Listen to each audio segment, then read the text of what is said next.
On my wedding day, my in-laws mocked my brother in front of 800 guests. They said, "That's not a man, that's gutter trash." My fiancée laughed loudly.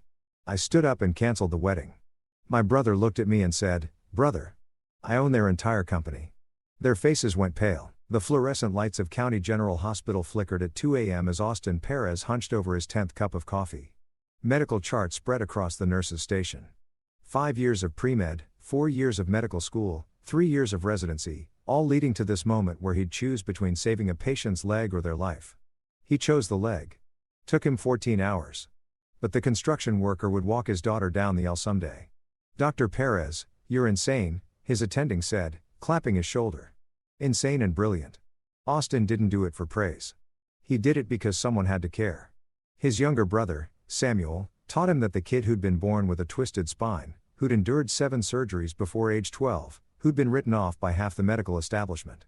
Austin had watched their mother work 3 jobs to afford treatments, watched his father's heart give out from the stress when Austin was 19.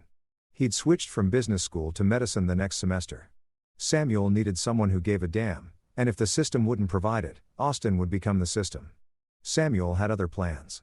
While Austin carved through medical textbooks, Samuel carved through financial markets. The kid had a mind like a calculator and patience like a saint. Started with $5,000 from their father's life insurance. Turned it into $50,000 by sophomore year of college. Then $500,000. By the time Austin was chief resident at 32, 28-year-old Samuel was quietly buying distressed assets and turning them profitable. He never talked about his wins, never flaunted his success. He still lived in their childhood neighborhood, still drove their father's old Camry, still wore discount suits. "Why do you live like you're broke?" Austin once asked. Samuel had smiled that quiet, knowing smile that made him seem decades older than he was. "Because I remember what broke actually feels like, and I never want to become the kind of person who forgets." Austin met Christina Becker at a hospital fundraiser. She was everything he thought he wanted. Beautiful, polished from a successful family. Her father, Brent, owned Becker Industrial Solutions, a mid-size manufacturing company that supplied parts to automotive plants across the Midwest. Her mother, Maureen, was on every charity board in the city. The kind of woman whose smile could grace magazine covers and whose judgment could ruin reputations. "You're a doctor," Christina had said. Her eyes lighting up. "That's incredible. My parents will love you." They didn't. 3 months into dating, Austin met the Beckers at their country club.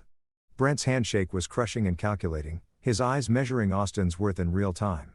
Maureen's greeting was warm until she asked where Austin grew up.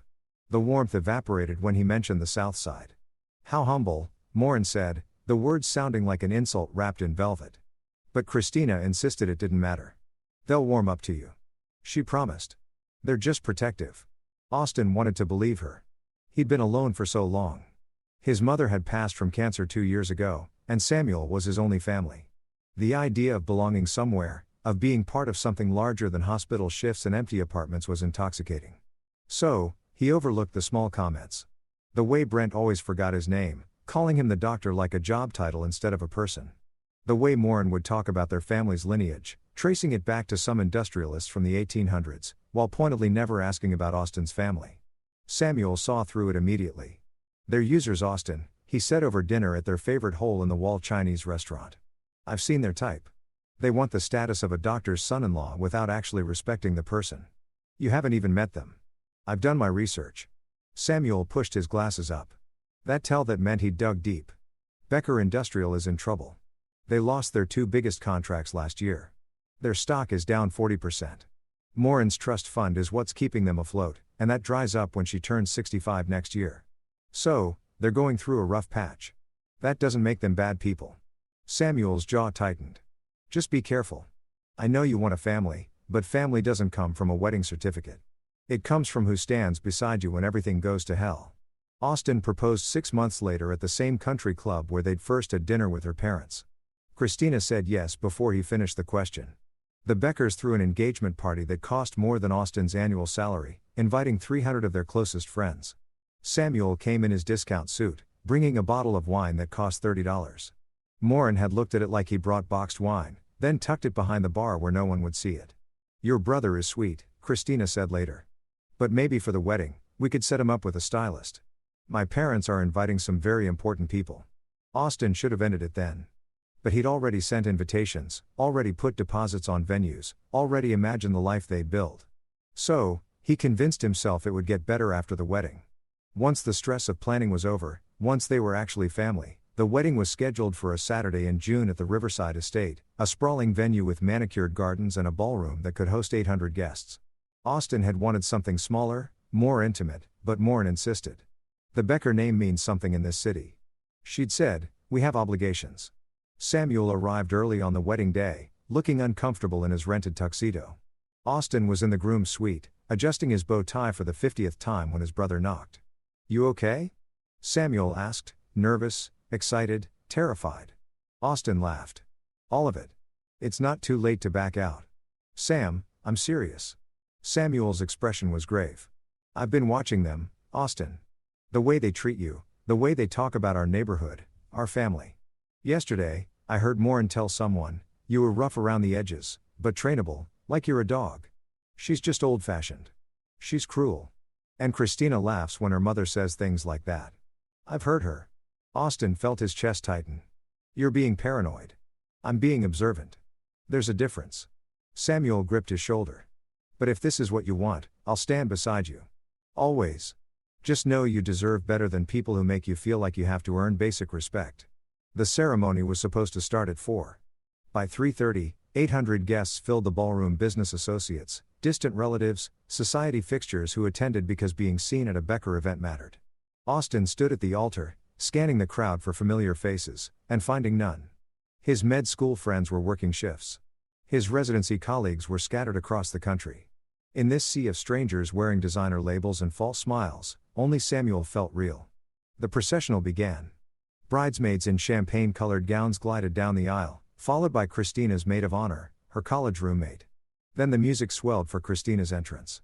She looked stunning in an off-WH gown that probably cost more than Austin's car, her face radiant behind the veil. But then something shifted in the crowd.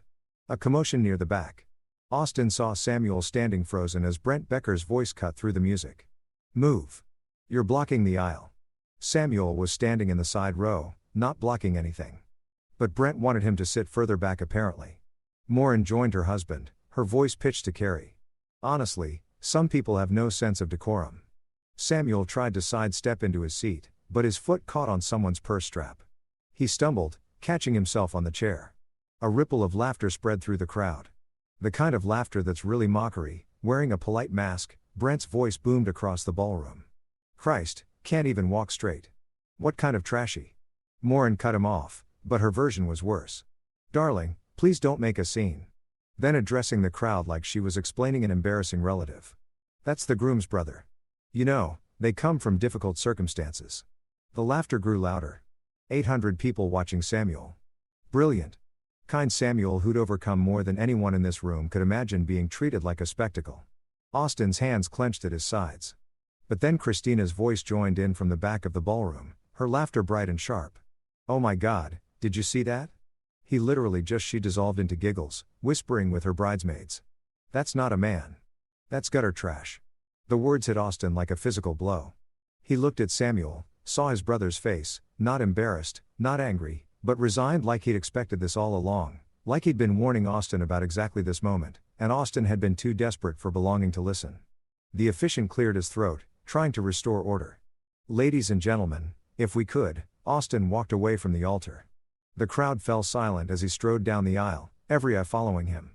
He reached Samuel first, standing beside his brother in a gesture that needed no words. Then he turned to face the 800 guests, his voice steady and clear. "This wedding is cancelled," Morin gasped. "Austin, don't be cancelled." He repeated louder. "All of it. There will be no ceremony. You can leave." Christina pushed through her bridesmaid's veil. "SKW. Are you insane? We can't just watch me." Austin turned to her and he saw her clearly for the first time. Not the woman he'd convinced himself she was, but the woman she'd always been. "You laughed when your father humiliated my brother. You laughed. It was just a joke." "Austin, God, you're so sensitive about people I love." "Yeah, I am." He looked at Brent and Morin. "You wanted to marry your daughter to a doctor. Congratulations. You get nothing instead." Brent's face purpled. "You ungrateful little. Do you have any idea what this wedding cost? Well, we've invested in you." "Invested?" Austin laughed bitter. You spent 6 months trying to sand down every rough edge that reminds you I'm not from your world. Well, guess what? I don't want to be from your world. My world has people in it worth respecting. He started to leave Samuel beside him when his brother spoke for the first time. His voice was quiet, almost conversational, but it carried across the silent ballroom. Mr. Becker, Mrs. Becker. Samuel adjusted his glasses. I should probably mention something. You know that investment firm that bought controlling interest in Becker Industrial Solutions 3 months ago? The one that's been keeping your company solvent.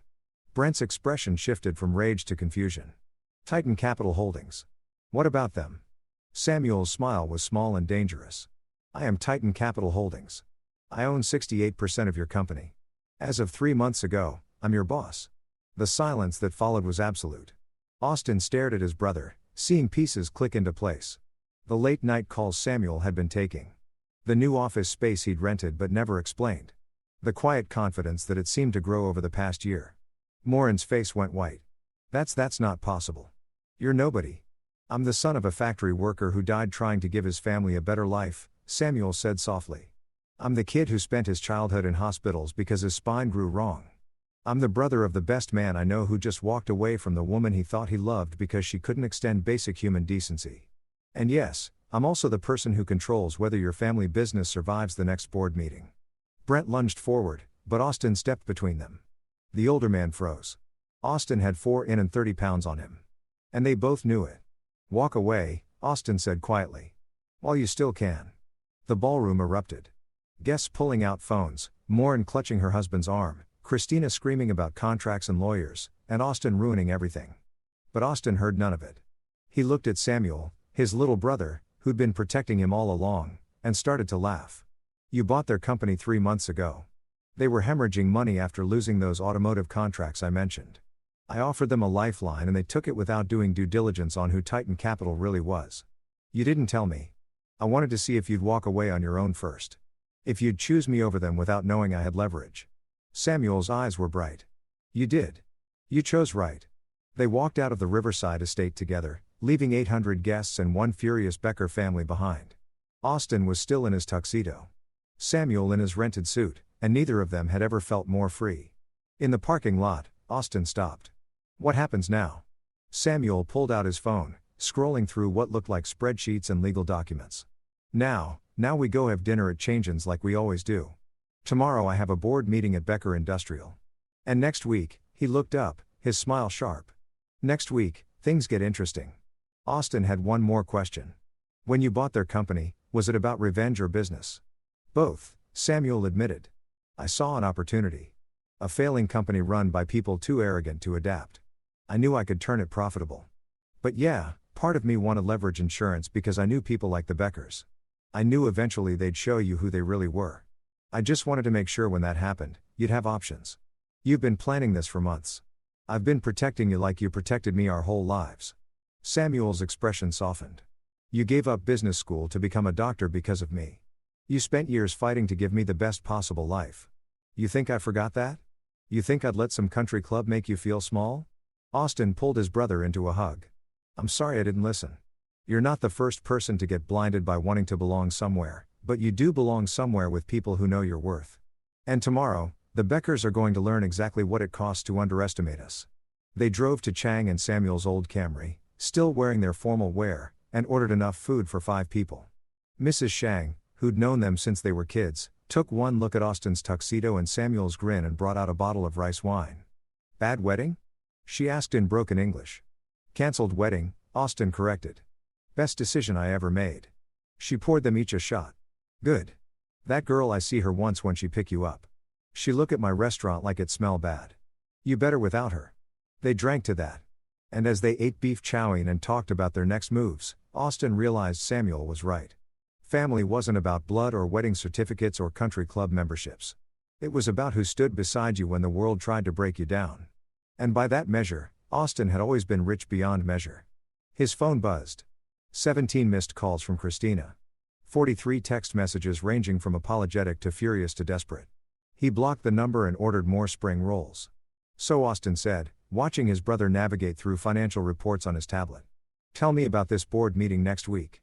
What exactly are we doing to them? Samuel's smile could have cut glass. We're teaching them a lesson about respect and humility and what happens when you mistake kindness for weakness. I'm listening. Good, because you're going to want to be there for this. Trust me, it's going to be spectacular. The next morning, Austin woke up in his apartment with a headache from rice wine and a clarity that felt almost spiritual. No wedding, no Christina, no more pretending to be someone he wasn't for people who'd never truly accept him. Just him and Samuel and whatever came next. His phone had been blowing up all night. He turned it off around midnight. But now, in the harsh light of day, he knew he'd have to face it eventually. He made coffee first, though. Strong black hospital grade. Then he turned on his phone, 67 missed calls, 123 text messages, 15 voicemails, most from Christina, but several from Morin, 3 from Brent, and oddly one from someone named Eddie Combs at the Riverside estate.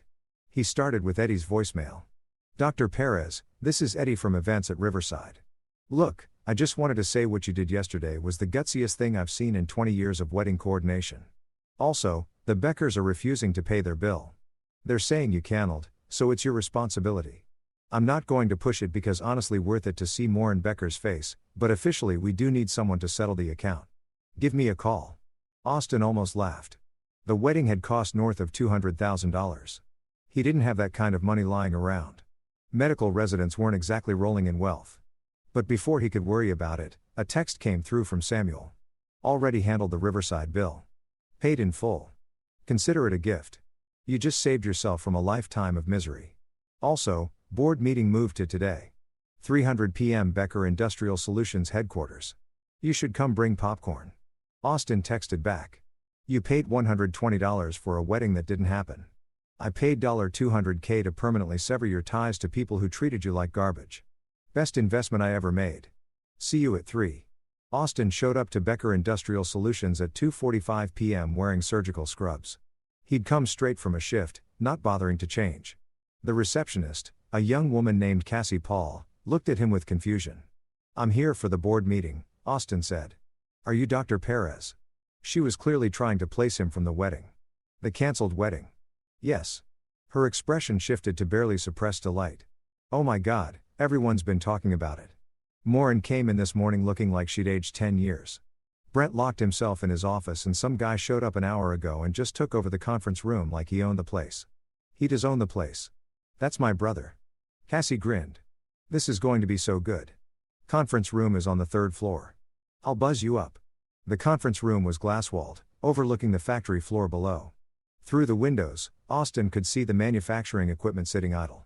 Another bad sign for the company's health. Inside the room, Samuel sat at the head of a massive mahogany table.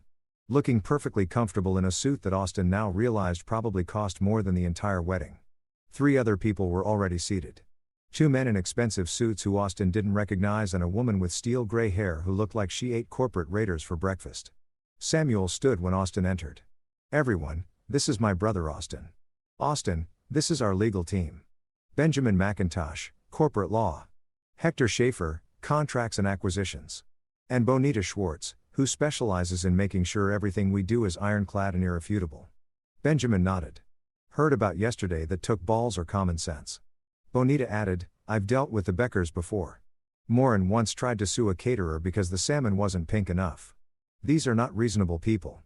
The door burst open. Brent Becker stormed in. Morin right behind him, both looking like they hadn't slept. Christina followed, her eyes red and swollen. Behind them came 2 more people. An older man in his 60s with a kind of tan that spoke of too much golf and not enough work, and a younger guy, maybe 35, wearing a suit that screamed middle management trying too hard. What the hell is this? Brent demanded. You can't just call a board meeting without. I can actually, Samuel said calmly. I own 68% of voting shares. I can call a board meeting whenever I want. Please sit down. We have a lot to discuss. I'm not sitting anywhere until you explain, Mr. Becker. Bonito's voice was pure ice. You will sit down or you will be escorted out of this building by security and permanently barred from the premises. Your choice, Prince sat. So did Morin, though she looked like she wanted to flip the table. Christina stood behind them, looking lost. Samuel pulled up a presentation on the large screen at the front of the room. Let's start with where we are. Becker Industrial Solutions is insolvent. You've been operating at a loss for 18 months. Your 2 largest contracts were lost due to consistent quality control issues and missed deadlines. Your workforce has declined from 230 employees to 147 because you've been doing rolling layoffs rather than addressing the core problems. And your personal spending, he clicked to the next slide, showing a breakdown of expenses, has continued at an unsustainable rate. Morin's face went red. You have no right to. I have every right. I own this company. But let's talk about why I bought it. Another click. 3 months ago, you received an offer from Titan Capital Holdings. We offered you a lifeline in Jet Capital. Take controlling interest, but leave you in operational control. You took the deal without asking questions because you were desperate. You assumed Titan was just another investment firm that would let you keep running things into the ground while we absorb the losses. Who are you really? The older man? Austin assumed he was also a board member, asked quietly. Samuel Perez, son of Thomas and Maria Perez. Thomas died of a heart attack at 46, working 80-hour weeks in a factory not unlike this one to pay for his son's medical bills. Maria died at 52. Cancer because she couldn't afford proper treatment until it was too late. I was that son, the one with medical bills. I spent my childhood watching people like you. He gestured to Brent and Morin. Treat people like my parents as disposable. So when I made my money, I decided to do something about it. This is blackmail. Brent said, I'm trying to save this company despite you. Let me be clear. Becker Industrial Solutions can survive. It has good infrastructure, skilled workers, and relationships with vendors. What it doesn't have is competent leadership. So, here's what's going to happen. Samuel clicked to the next slide. Effective immediately, Brent Becker is removed as CEO. Morin Becker is removed from the board of directors.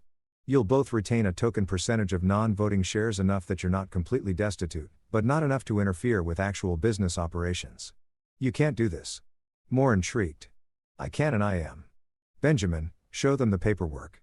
Benjamin slid a thick folder across the table. Everything is legal and binding. You signed over control when you accepted Titan's investment.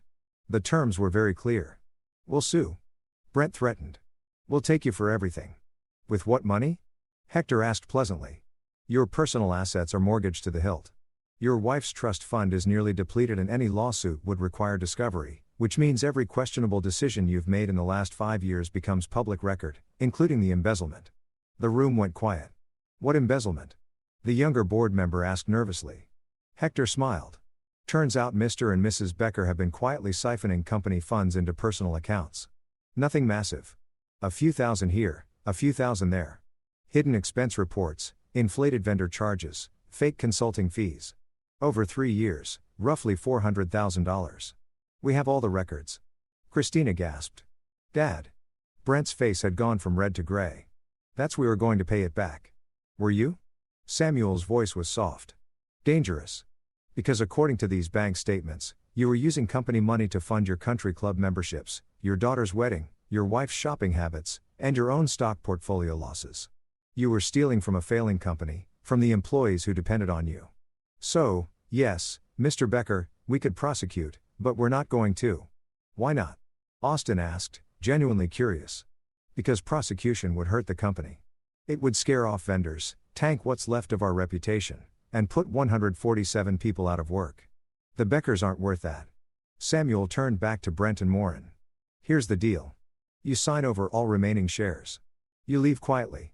You never use the Becker name in connection with this company again. And in exchange, we don't prosecute. You get to keep your house, your cars, and whatever is left of Morin's trust fund. You walk away from this with something which is more than you deserve. And if we don't agree, Morin asked, her voice shaking. Then we prosecute. You go to prison for embezzlement and fraud, and you lose everything anyway. The only difference is which ending you prefer. Brent looked at his wife, then at his daughter, then back to Samuel. You did this because of yesterday. Because of what I said about my brother? That was just the trigger. I've been watching you for a year, Mr. Becker. I knew who you were long before yesterday. The wedding was just when you finally showed everyone else. Samuel leaned forward. You wanted to know what kind of man my brother is. He's the kind who walked away from a woman he loved because she laughed when you humiliated me. He's the kind who chose loyalty over comfort, family over status, and you mocked him. You tried to make him feel small so you could feel big. So yes, I'm taking your company, but I'm not doing it for revenge. I'm doing it because I can run it better than you ever did and because the people who work here deserve better than you. The older board member cleared his throat. I'm Ernest Crawford. I've been on this board for 15 years and I've watched the Beckers run this company into the ground. If you're serious about turning things around, Mr. Perez, you have my support. The younger member nodded. Brian Holland. Same. I'm honestly just relieved someone's finally doing something good, Samuel said. Because we start tomorrow. New management structure, new operational protocols, new everything. Ernest. Brian, you'll stay on the board if you want. We're going to need institutional knowledge. He slid a paper across to Brent. Sign here. Walk away. It's your only option. Brent stared at the paper for a long moment. Then, hands shaking, he signed. Morin did the same, tears streaming down her face. One more thing, Samuel said as they stood to leave. Stay away from my brother. If I hear that any of you have contacted him, harassed him, or spread rumors about him, the embezzlement charges come back. Are we clear? They nodded. Christina tried to meet Austin's eyes, but he looked away. There was nothing left to say to her. After they left, the room exhaled collectively. Jesus, Brian muttered. That was intense. That was necessary, Samuel corrected. Ernest. Brian, I want you both to meet with me tomorrow morning. We're going to rebuild this company, but we're doing it right. Fair wages, good conditions, transparent accounting. I want the people who work here to actually want to work here. Ernest smiled. Your father would be proud of you. Samuel's expression softened. I hope so, Austin. Can you stay for a minute? After everyone else filed out, Samuel collapsed into his chair. I've been planning that for 3 months, and I was still terrified it would go wrong. It was perfect, Austin said. Brutal, but perfect. I didn't want to be brutal. I wanted to be fair. They stole from their own company, from their own employees. They deserved worse. He looked at Austin. Are you okay? I know this is a lot. I'm better than okay. I'm free and I'm watching my little brother take down the people who tried to make us feel worthless. It's the best I've felt in months. Samuel grinned. Good, because I have another surprise. I want you to join the board. What? Sam, I don't know anything about about integrity. You know about putting people first and you know about fighting for what's right even when it costs you everything. That's exactly what this company needs. He pulled out another folder. I'm creating an employee welfare program. Health coverage, profit sharing, education, assistance. I want you to oversee it. You're a doctor. You understand healthcare better than anyone else in this building. And you're my brother, which means I trust you more than anyone else in this building. Will you do it? Austin looked at the folder, then at Samuel. You really turned their company into something good. I'm going to try with your help. Samuel extended his hand. Partners? Austin shook it. Partners, but I'm keeping my residency. I'm not giving up medicine. I wouldn't ask you to. We'll work around your schedule. The board meets once a month and you can review the health programs whenever you have time. I just want you here helping me make sure we do this right. They left the office together as the sun set over the factory floor. Through the windows, Austin could see the manufacturing equipment still idle. But tomorrow, it would run again. Tomorrow under new management with new priorities. Tomorrow was a fresh start. His phone buzzed. A text from Eddie at Riverside Estate. Heard through the grapevine what happened at the board meeting. You and your brother are legends. Also, if you ever actually want to have a wedding worth celebrating, call me. I'll give you the family discount. Austin showed it to Samuel, who laughed. Getting ahead of yourself, aren't you? You just got out of one engagement. Yeah, but someday when I find someone who treats you like family instead of trash. Someone who earns it. Deal. And when you do, I'll pay for that wedding, too. But this time, it'll actually happen. They drove home in companionable silence. And for the first time in months, Austin felt like himself again. Not the person he'd been trying to become for the Beckers. Not the doctor who worked endless shifts to avoid going home to an empty apartment. Just Austin, brother, son, survivor, and tomorrow, board member of a company that his little brother had saved from destruction. Life was weird sometimes, but looking at Samuel, seeing the quiet pride on his face, Austin thought maybe weird was exactly what they needed. 6 weeks later, Austin stood in the Becker Industrial Solutions parking lot at 6 a.m. watching the morning shift arrive. He'd been working with Samuel and the new management team to implement changes. And today was the big test, the launch of the new employee welfare program. Inside the factory, Samuel had assembled the entire workforce in the main hall. 147 people, many of whom had been with the company for decades, all looking nervous. Under the Beckers, town halls meant layoffs and bad news. Thank you all for coming, Samuel began. I know the last few months have been uncertain. New ownership, new management. You didn't sign up for any of this, so I want to be transparent about where we are and where we're going. He pulled up a slide showing the company's financial status. 6 weeks ago, this company was 3 months from bankruptcy. The previous leadership had been operating at a loss, cutting corners, and burning through capital. You all knew things were bad. What you didn't know was how bad. A murmur ran through the crowd. Austin saw fear on their faces. These were people with mortgages, families, lives built around this job. But here's the good news, Samuel continued. We're turning it around.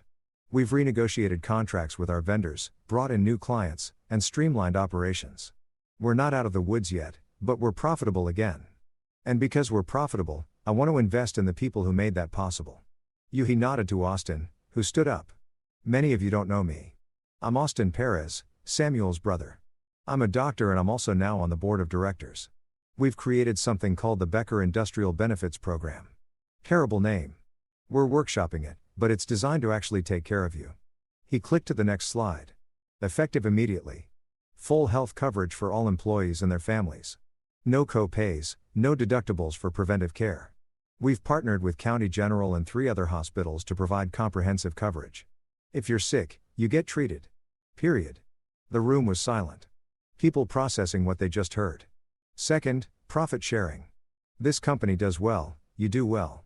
Every quarter, 10% of net profits gets distributed among all employees based on seniority and performance. Third, education assistance. You want to get your GED? We'll pay for it. You want to go to trade school? We'll pay for it. You want your kids to go to college? We have scholarship programs. A woman in her 50s raised her hand. Is this real? Because the Beckers used to promise things and then it's real, Samuel said. And it's legally binding. Austin's reviewed every contract personally. We're not making promises we can't keep. This is happening. The silence broke into applause. Then questions rapid fire. How does the health coverage work? When does it start? What about dental vision? Austin fielded them all, using his medical knowledge to explain exactly what was covered and how. By the end of the meeting, people were smiling, some crying. A man named Clyde Murray, who'd been with the company for 23 years, approached Austin afterward. My daughter has diabetes. He said quietly, we've been rationing her insulin because our old insurance was garbage and we couldn't afford full doses. You're saying that's covered now? All of it? Insulin, test strips, doctor visits, everything. Send me her information and I'll personally make sure she's set up with the best endocrinologist in the city. Clyde's eyes welled up. I don't know what to say. Say you'll keep making excellent parts. That's all we ask. Word spread fast. Within a week, Becker Industrial Solutions had applications from skilled workers at other companies.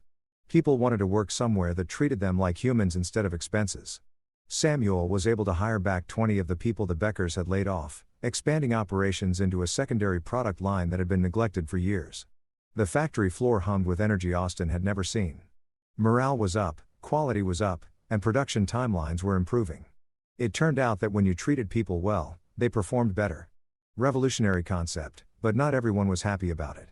8 weeks after the board meeting, Austin got a call from Benjamin McIntosh. We have a problem. Brent Becker is talking to competitors, trying to sabotage our vendor relationships. He's telling people that Titan Capital is unstable, that we're going to fold, that they shouldn't sign contracts with us. Can we stop him? Austin asked. Legally, not unless he says something defamatory that we can prove. But he's being careful, staying just inside the bounds of protected speech. He's also been posting on business forms under fake names, spreading rumors. Samuel on speakerphone swore quietly. I should have seen this coming. He's bitter and he has nothing to lose. What's our play? We outperform him. Austin said we let our results speak for themselves. Any vendor who listens to Brent's nonsense over our actual track record isn't someone we want to work with anyway. That's the high road, Samuel said. I'm not sure I want to take the high road anymore. Then take the smart road. Bonita interjected. She joined the call. Brent is making himself look desperate.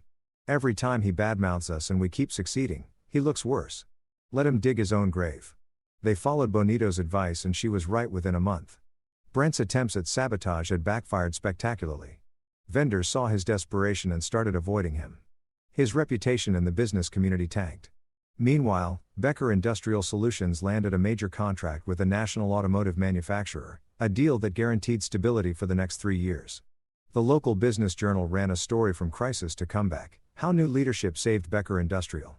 The article praised Samuel's turnaround strategy and highlighted the employee welfare program. It didn't mention the Beckers by name, but the omission was damning. They'd been erased from their own company's success story. Morin took it the hardest. She'd built her identity around being a Becker, around the social status that name carried. Now, that name meant nothing, and she had no idea who she was without it. She started calling Austin, leaving rambling voicemails that ranged from apologetic to accusatory. "Please just talk to me." One message said, "We made mistakes, but we're family, or we were supposed to be. Don't you believe in forgiveness?" Austin deleted them without responding. Samuel had been right. Forgiveness didn't mean allowing toxic people back into your life. It meant letting go of anger, not letting them hurt you again. But Christina was different. 3 months after the cancelled wedding, she showed up at the hospital at 2 a.m. looking exhausted and desperate. "I need to talk to you," she said when Austin emerged from a trauma surgery. "I'm working and we don't have anything to say to each other. Please, just 5 minutes." Her eyes were red-rimmed. "I know I don't deserve it, but please." Against his better judgment, Austin led her to the doctor's lounge. 5 minutes. "I'm sorry," she began. "I know that's not enough, but I am. What I said at the wedding, laughing when my father, I was wrong. I've been wrong about a lot of things. You humiliated my brother, the person I care about most in the world, and you laughed. I know. I was trying to fit in with my parents' expectations and I lost myself. I lost us." She looked at him pleadingly. "I've been in therapy working on things, trying to understand why I did what I did. And I realize now that I was so focused on pleasing my parents that I never asked what I actually wanted. And what do you want, Christina? I want to make this right. I want another chance. I want no." Austin's voice was firm but not angry. "You don't want me. You want the idea of me. You want to fix your guilt to prove you're a better person than you were. But that's not my job. I'm not your redemption arc. Austin, I watched you become someone cruel because it was easier than standing up to your parents. And maybe you're working on that now, and that's good. But it doesn't change what happened. It doesn't change that when it mattered, you chose them over basic human decency." Tears streamed down her face. "I made a mistake. You made a choice. And I made mine. I chose my brother, my integrity, my self-respect, and I'd make that choice again every single time." He stood up. "I hope you figure yourself out, Christina. I hope therapy helps, but I'm not going to be part of that journey. Find someone else to prove you've changed. I'm done." He walked away. And for the first time since the wedding, he didn't look back. 6 months after the cancelled wedding, Becker Industrial Solutions was thriving. The factory was running at full capacity. They'd hired 50 new employees and profits were up 37%. Samuel had been featured in Forbes as one of 30 under 30 to watch in the manufacturing sector. Austin's employee wellness program had become a model that other companies were trying to replicate. They celebrated at Chang's. Naturally, Mrs. Chang brought out her special dumplings, the one she only made for family, and refused to let them pay. "You boys make me proud," she said, patting both their heads like they were still kids. "Your mama and papa. They watch from heaven. They see what you do. They proud, too." Austin raised his beer. "To Dad, who taught us that work means something. And to Mom, who taught us that people mean everything. To family," Samuel added. "The one we're born with and the one we choose." They drank to that. And as they ate dumplings and planned the next phase of the company's growth, Austin's phone buzzed. An unknown number. He almost didn't answer, but something made him pick up. "Dr. Perez, this is Ernest Crawford from the board. I'm calling with some news you want to hear. Brent Becker just filed for bankruptcy. His personal bankruptcy, not business. Apparently, he's been gambling, trying to make back what he lost. Didn't work out. He's lost everything. In the house, the cars, all of it." Austin felt a complex mix of emotions. Not satisfaction exactly. Not quite sadness either, just a kind of resigned acknowledgement that consequences were real. "What about Morin and Christina?" he asked. "Morin's moved in with her sister in Connecticut. Christina is apparently working retail somewhere, living in a studio apartment. She's cut ties with both parents from what I hear, trying to start over." After he hung up, Samuel asked, "Bad news?" "Depends on your perspective. The Beckers lost everything." "For real this time?" Samuel was quiet for a moment. "You feel bad about it?" "A little, maybe. I don't know." Austin pushed his beer around the table. "They made their choices. We made ours, but it's still sad, you know, to watch people destroy themselves. They had every opportunity to do better. We gave them an out. They could have walked away with something, but Brent kept gambling, kept making bad decisions. At some point, that's on him." "Yeah." Austin looked at his brother. You know what though? I'm glad we didn't destroy them. I'm glad we just removed them from power and let them destroy themselves. Because if we crushed them directly, I'd feel worse. This way, they had agency. They had choices. They made bad ones. That's because you're a better person than they deserve, Samuel said. But I'm glad too. Revenge is supposed to feel good. But I think this feels better knowing we built something good instead of just tearing something down. Speaking of building something, Austin said, pulling out a folder he'd been carrying. I have an idea. What if we expand the employee wellness program, not just here, but partner with other companies, consult with them on building similar programs? We could create a whole new standard for how manufacturing treats workers. Samuel's eyes lit up. A consulting division. We'd be helping more people, spreading the model, and making money while we do it. Win-win. I love it. Let's build a proposal for the board next month. They spent the rest of the night sketching out plans, dreaming bigger. And when Austin finally got home at midnight, he felt something he hadn't felt in years. Pure, uncomplicated hope.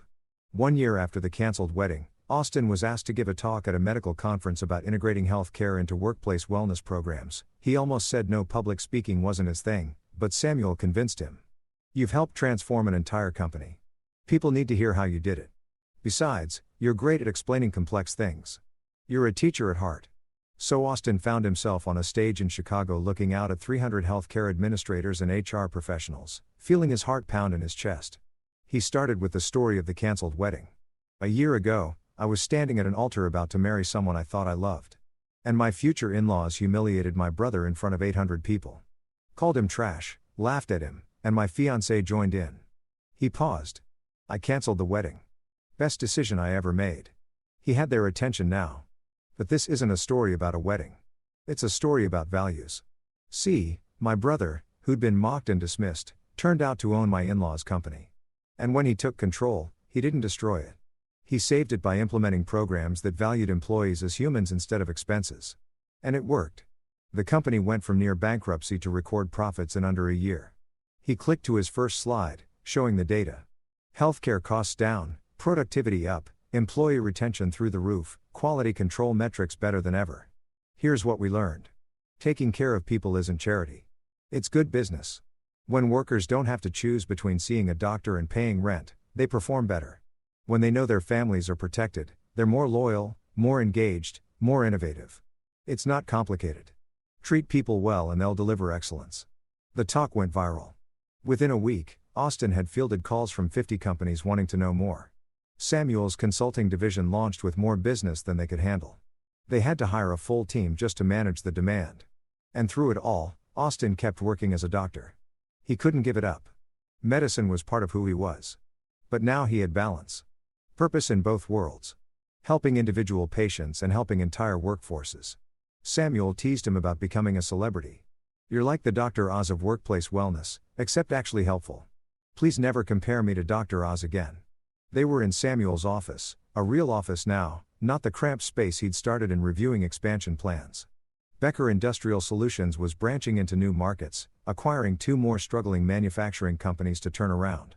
The model was proven. The formula worked. You ever think about Dad? Austin asked suddenly about what he'd think of all this. Samuel set down his pen. Every day, I think he'd be amazed. Proud definitely.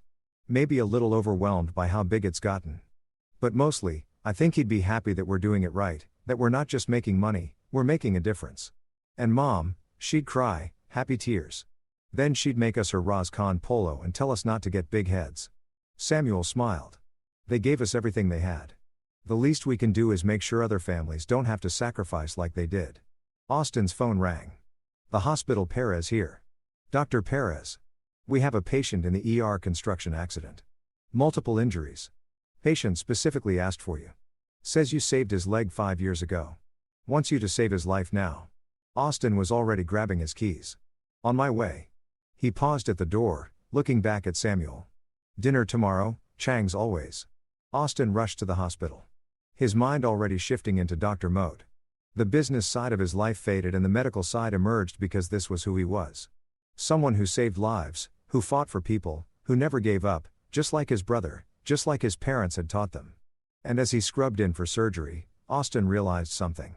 A year ago, he thought he needed the Beckers' approval to be complete, to be worth something. But he'd always been worth something. He'd always been enough. Canceling that wedding had been the beginning, not the end. And everything that came after the company turned around, the wellness programs, the consulting business, all of it was just proof that sometimes the best thing you can do is walk away from people who don't see your value. Because somewhere out there, someone will. And when they do, you'll be ready for them. 18 months after the canceled wedding, Austin met someone. Her name was Tanya House, and she was a social worker at County General. He'd seen her around for months. She was the one who fought with insurance companies to get patients the care they needed, who found housing for homeless patients being discharged, who somehow made miracles happen with no resources and endless determination. They met officially when they both arrived at 6 a.m. to check on the same patient, a teenager who'd been in a car accident and had no family. Austin was handling the medical side. Tanya was handling everything else. "You're Dr. Perez," she said, shaking his hand. "I've heard about you, the surgeon who operates on hope and stubbornness." "You're the social worker who makes the impossible happen," he replied. "We should collaborate more often." They did.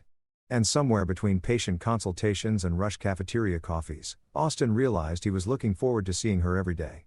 Not because she was beautiful, though she was, but because she was good, genuinely thoroughly good in a way that didn't require fanfare or recognition. When he finally asked her out 3 months later, she laughed. "I was wondering when you get around to it. I've been dropping hints for weeks. I'm a little gun-shy after my last relationship imploded spectacularly. I heard about that. Everyone has. You're kind of a legend around here. The guy who canceled his wedding because his fiancée was terrible to his brother. Most romantic thing I've ever heard." "That's romantic." "Hell yes. You chose love and loyalty over social pressure and convenience. You walked away from someone who didn't deserve you. That's not just romantic, it's heroic." Their first date was at Chang's. Mrs. Chang took one look at Tanya and beamed. "You bring nice girl. Smart girl, good girl." She turned to Tanya. "You keep him. He good man. Heart of gold. I can tell." Tanya said warmly. Samuel showed up halfway through dinner. Austin suspected Mrs. Chang had called him. He slid into the booth, extending his hand to Tanya. "I'm the brother, the one from the wedding story. I've heard so much about you. Austin talks about you constantly. Good things, I hope. The best things. He says you're the smartest person he knows and the only one he completely trusts." Samuel glanced at Austin. Something warm passing between them. "He's not wrong, but I'm also incredibly annoying and I'm going to third wheel this date to make sure you're good enough for him." Samuel Austin started. "It's okay." Tanya interrupted laughing. "I'd be suspicious if you didn't vet me. My sister did the same thing when I started dating my ex." They spent 2 hours talking about work, family, dreams, failures. Tanya shared that she'd grown up in foster care, bouncing between homes until she aged out at 18. That's why she became a social worker, to be the advocate she'd never had. "I get it," Samuel said quietly. "The system failed you, so you became the system you needed. Austin did the same thing. The medical establishment failed our family. So, he became the doctor who doesn't fail people." "And you?" Tanya asked. "I became someone who makes sure workers aren't treated like my father was. We all have our origin stories. The question is what we do with them." By the end of the night, Samuel gave Austin a subtle thumbs up. Tanya had passed the test. Over the next 6 months, Austin and Tanya built something real, something based on mutual respect, shared values, and genuine affection. When he introduced her to the Becker industrial team, she fit in immediately, offering suggestions for expanding the wellness program to include mental health services and child care assistance. "She's perfect for you," Samuel said after one board meeting where Tanya had presented her ideas. "She gets it. She gets us. I know it's terrifying." "Why terrifying?" "Because I screwed up so badly last time. What if I'm wrong again?" Samuel shook his head. "You weren't wrong about Christina. You saw what you wanted to see because you were lonely, but you're not lonely anymore. You're happy and you're choosing Tanya with clear eyes, not desperate ones. That's the difference." Austin proposed at Chang's naturally. Mrs. Chang cried. Samuel recorded the whole thing on his phone, grinning like an idiot. Tanya said yes before Austin finished asking, pulling him into a kiss that tasted like hot and sour soup and happiness. "One condition," she said. "Your brother has to be your best man." "Obviously, who else would I ask? And we're not inviting 800 people. We're inviting about 30. The people who actually matter." "Perfect. Then yes. 1,000 times. Yes." They got married 6 months later at a small ceremony at a botanical garden. 30 guests, doctors and nurses from the hospital, Workers from the factory, Mrs. Chang and her family, Samuel and his girlfriend Eva Carey, who he'd been secretly dating for months and finally admitted to, and Tanya's foster sister, who'd flown in from Seattle. Ernest Crawford, who'd become a mentor to both Austin and Samuel, officiated. His speech was short and perfect. Marriage is about choosing someone every day, not just on the wedding day, but every morning after. It's about standing beside them when the world tries to push you apart. Austin and Tanya already know this. They've both fought too hard and survived too much to take love for granted. So, this isn't just a wedding. It's a promise to keep choosing each other, to keep fighting for each other, to keep building something beautiful together. When Austin kissed his bride, Samuel Wolf whistled and the whole garden erupted in laughter and applause. At the reception, Austin found a quiet moment with his brother. "Thank you," Austin said. "For everything, for saving the company, for having my back, for not letting me marry the wrong person." "You would have figured it out eventually," Samuel replied. "You're too good to stay with someone who diminishes you, but I'm glad I could speed up the timeline. Still, I owe you. You don't owe me anything. You've been saving my life since we were kids. This is just me returning the favor." They stood there, two brothers who'd survived poverty and loss, and people who tried to make them feel small, and watched the people they loved celebrate love itself. Dad would have loved this. Austin said he would have cried through the whole ceremony. Mom, too, they're here though. I feel them. Me, too. The reception went late into the night. No country club pretension. No judgmental stares. No one keeping score of who was important enough to attend. Just people who genuinely cared, celebrating two people who'd found each other against all odds. And when Austin and Tanya left for their honeymoon a week in Costa Rica, nothing fancy, just beaches and quiet, Samuel handed them an envelope. "Don't open until you land." On the plane, they opened it together. Inside was a deed to a house, a beautiful craftsman in a good neighborhood with a yard and enough space for the family they'd talked about starting someday. "He bought us a house," Tanya whispered, stunned. Austin wasn't surprised. That was Samuel. Quiet, thoughtful, always 10 steps ahead. The note inside said simply, "Every family needs a home. Love, Sam." Austin called him as soon as they landed. "You bought us a house. I bought you a wedding gift. There's a difference. Samuel, you gave up everything for me once. Let me do this for you, please." Austin's throat tightened. "Thank you for everything. Just be happy, Austin. That's all the thanks I need." 2 years after the canceled wedding, Austin and Tanya's house was full of life. They'd adopted a dog, a 3-legged rescue named Lucy, who'd been abandoned at a shelter. They were talking about kids, about the future, about all the possibilities that lay ahead. Becker Industrial Solutions had grown into a regional powerhouse, a model for ethical manufacturing. Samuel had acquired 4 more companies, implementing the same transformation at each one. The consulting business had expanded internationally. They'd literally changed industry standards. And through it all, Austin kept being a doctor, kept saving lives, kept fighting for patients who needed someone in their corner. One evening, Austin came home from a particularly brutal shift to find Tanya in the kitchen cooking dinner and humming along to music. Lucy was curled up on the couch. The house smelled like garlic and tomatoes and home. "Bad day?" Tanya asked, reading his expression. "Lost a patient. 8-year-old leukemia. We tried everything." She pulled him into a hug, letting him feel it. "I'm sorry." They stood there for a while. Lucy eventually padding over to lean against Austin's legs. This was what healing looked like. Not grand gestures or dramatic victories, but quiet moments with people who loved you through the hard parts. Samuel called. "Tanya said eventually he wants us to come to the office tomorrow. Says he has news." The next day they gathered in Samuel's office. Austin, Tanya, Eva, and the core leadership team. Samuel looked nervous, which was unusual. So he began, "I've been thinking about expansion. We've proven the model works. We've changed how manufacturing treats workers, but I want to go bigger." He pulled up a presentation. "I want to create a foundation. The Thomas and Maria Perez Foundation for Worker Welfare. We'll fund research into workplace health, provide grants to companies wanting to implement better programs, and offer direct support to workers in crisis. Healthcare, education, emergency funds, all of it." Austin felt his eyes burn. "You're naming it after Mom and Dad. They started this. Their sacrifice, their struggle. It's why we do what we do. I want their names attached to something that helps people like them. People who work themselves to death trying to provide for their families." "How much are you putting in?" Austin asked. $20 million to start. But I want you to run it. You understand healther. You understand workers. You understand the mission. Will you do it? Austin looked at Tanya, who was crying. Then at Samuel, his little brother who'd grown into the most remarkable person Austin knew. On one condition, you let me put in $5 million. Half the money I've saved, invested, built up over the years. This is our legacy. Both of us equal partners. Samuel's eyes widened. Austin, I'm serious. We do this together or not at all. Samuel walked around the desk and pulled Austin into a fierce hug. Together, then always together. The Thomas and Maria Perez Foundation launched 3 months later with a gala that was actually meaningful, not socialites pretending to care, but actual workers, actual families whose lives had been changed by the programs they'd implemented. Clyde Murray spoke about how his daughter's diabetes care had saved her life.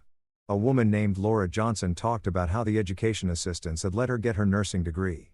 A man named Pedro Graham shared how the emergency fund had kept his family housed when he'd been injured on the job. These aren't just programs, Pedro said, his voice breaking. This is proof that someone gives a damn about people like us, that we matter, that our lives have value. When Austin took the stage to speak, he looked out at a room full of faces. People who'd been invisible to the Beckers, to people like the Beckers, to a system that treated workers as expendable. 2 years ago, I was supposed to get married, he began. And my soon-to-be in-laws humiliated my brother in front of 800 people. They called him trash. They treated us like we were less than human because we came from nothing. And I walked away from that wedding, from that family, from that life. He paused. Best decision I ever made because it led me here to this work, to these people, to understanding that wealth isn't measured in country club memberships or social status. It's measured in the lives you touch, the people you help, the changes you make. My parents died too young, broken by a system that didn't value them. But they taught us, my brother and me, that every person has dignity. Every person deserves respect. Every person matters. And this foundation is how we honor that lesson by making sure other families don't have to sacrifice what ours did. The applause was thunderous. And as Austin left the stage, Samuel caught his arm. They'd be so proud of us. Samuel said, I know. I feel them every day. And he did. In every decision, every program, every life changed for the better. Austin felt his parents' influence. Their sacrifice hadn't been in vain. Their struggle had meaning. Their legacy lived on in ways they never could have imagined. That night at home with Tanya and Lucy, Austin's phone buzzed, an unknown number. He answered cautiously. Dr. Perez, a woman's voice, hesitant. This is Christina. Christina Becker, I know I probably shouldn't call, but I wanted you to know I saw your speech tonight online and I wanted to say I'm sorry for everything.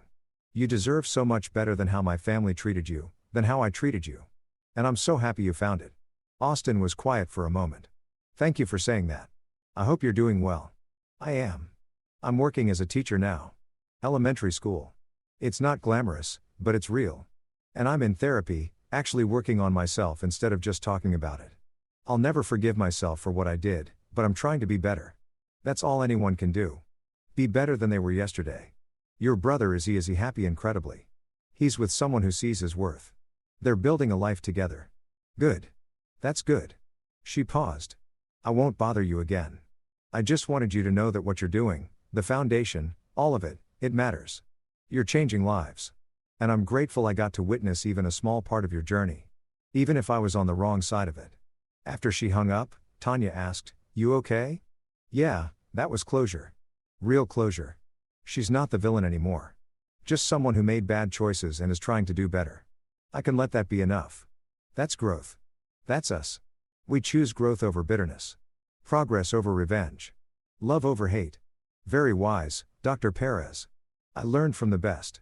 They curled up on the couch together, Lucy between them, and watched mindless TV. And in that simple, perfect moment, Austin realized something profound. He'd won.